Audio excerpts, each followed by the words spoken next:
Breaking news చూస్తున్నాము. ఇటు తిరుపతి లడ్డూలకు సంబంధించిన వ్యవహారంపై ఇటు పవన్ కళ్యాణ్ సీరియస్ అయ్యారు. దానికి సంబంధించిన బ్రేకింగ్ అప్డేట్ చూస్తున్నాము. తిరుమల లడ్డూ వివాదంపై AP deputy CM Pawan Kalyan స్పందించారు. టీటీడీలో అక్రమాలకు పాల్పడిన వారిపై కఠిన చర్యలు తీసుకుంటామని చెప్పారు. టీటీడీ ప్రసాదంలో జరిగిన అక్రమాలపై చర్యలు తీసుకోవాలని ఓ ఆధ్యాత్మిక సంస్థ చేసిన ఫిర్యాదుపై పవన్ రిప్లై ఇచ్చారు. సనాతన ధర్మానికి ఏ రూపంలో ముప్పు వాటిల్లినా సరే సహించబోమని పవన్ స్పష్టం చేశారు.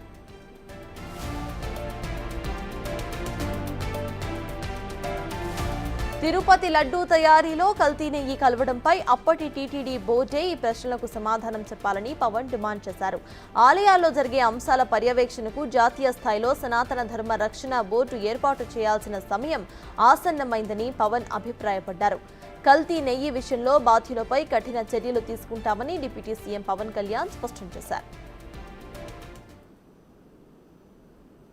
ఉపాధి హామీ పథకంలో చేపట్టే పనుల నాణ్యత విషయంలో ఎలాంటి రాజీ లేకుండా పూర్తి స్థాయి నిబద్ధతతో ప్రతి ఒక్కరు పనిచేయాలని నేను మనస్ఫూర్తిగా కోరుకుంటా ఉన్నాను. గత 2 నెలలుగా రివ్యూలు చేస్తున్న పనిలో కొన్ని క్షేత్రస్థాయి పర్యటనలో నా దృష్టిలోకి వచ్చినవి కూడా మీకు తెలియజేస్తాను.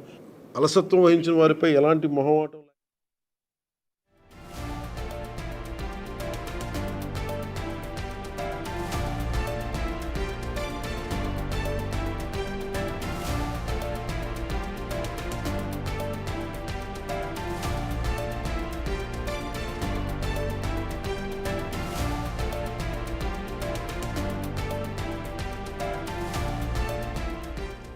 తిరుమల లడ్డూ వివాదంపై AP deputy CM Pawan Kalyan స్పందించారు. టీటీడీలో అక్రమాలకు పాల్పడిన వారిపై కఠిన చర్యలు తీసుకుంటామని చెప్పారు. టీటీడీ ప్రసాదంలో జరిగిన అక్రమాలపై చర్యలను తీసుకోవాలని ఓ ఆధ్యాత్మిక సంస్థ చేసిన ఫిర్యాదుపై పవన్ రిప్లై ఇచ్చారు. సనాతన ధర్మానికి ఏ రూపంలో ముప్పు వాటిల్లినా సహించబోమని స్పష్టం చేశారు ఆయన.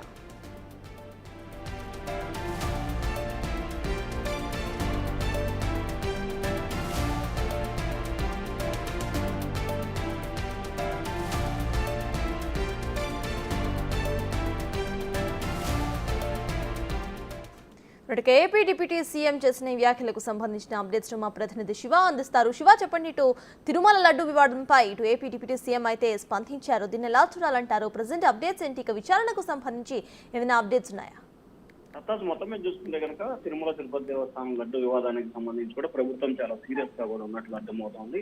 దానిలో భాగంగానే ఉప ముఖ్యమంత్రి పవన్ కళ్యాణ్ కొద్దిసేపు క్రితమే ట్విట్టర్ వేదికగా కూడా కఠినమైన వ్యాఖ్యలు చేసిన పరిస్థితి కనిపిస్తుంది. ఎవరైతే లడ్డు వ్యవహారంలో పూర్తి స్థాయిలో కూడా వినియోగ అక్రమాలకు పాల్పడ్డారో, ఏదైతే జంతు కొవ్వు పదార్థాలను వినియోగించారని చెప్పి తేలింది, దీనిపై బాధ్యులు ఎవరైతే ఉన్నారో వారిపై కఠిన చర్యలు తీసుకుంటామని చెప్పి కూడా పవన్ కళ్యాణ్ హెచ్చరికలు జారీ చేశారు. ఈ అంశానికి సంబంధించి చాలా విచారం వ్యక్తం చేస్తున్నాను. వైసీపీ హయాంలో తిరుమల తిరుపతి బోర్డు అనేక అంశాలకు సంబంధించి అక్రమాలకు పాల్పడింది. అప్పుడు పనిచేసిన సిబ్బంది, బోర్డు సిబ్బంది దీనికి సమాధానం చెప్పాలని చెప్పి కూడా ఆయన డిమాండ్ చేశారు. దాంతో పాటుగా తిరుమల లడ్డులో జంతువులకు వినియోగించడం అందరి మనోభావాలను దెబ్బతీసింది. ఇది సరైన విధానం కాదు. దీనిపై సనాతన ధర్మరక్షణ బోర్డు ఒకటి ఏర్పాటు చేయాలని చెప్పి కూడా పవన్ కళ్యాణ్ కోరినట్టు తెలుస్తా ఉంది. అలాగే ఆలయాల్లో జరిగే అంశాల పర్యవేక్షణ కోసం జాతీయ స్థాయిలో సనాతన ధర్మరక్షణ బోర్డు అనేది ఏర్పాటు చేయాల్సిన సమయం ఆసన్నమైంది. ఖచ్చితంగా కేంద్ర ప్రభుత్వం అలాగే దేవాదాయ శాఖ వీటిపై ఎక్కువగా ఫోకస్ పెట్టాలని చెప్పి కూడా ఆయన ట్విట్టర్ వేదికగా కోరారు. దీనిపై అన్ని వర్గాల వారు జాతీయ స్థాయిలో చర్చ జరగాలి. ఎందుకంటే దేవాలయ ఆలయాల్లో జరిగే పర్యవేక్షణ విషయంలో జరుగుతున్న తప్పులకు సంబంధించి ఒక కమిటీ వేయడంతో పాటు జాతీయ స్థాయిలో అన్ని వర్గాల జాతీయ స్థాయిలో ఒక చర్చ జరగాలి.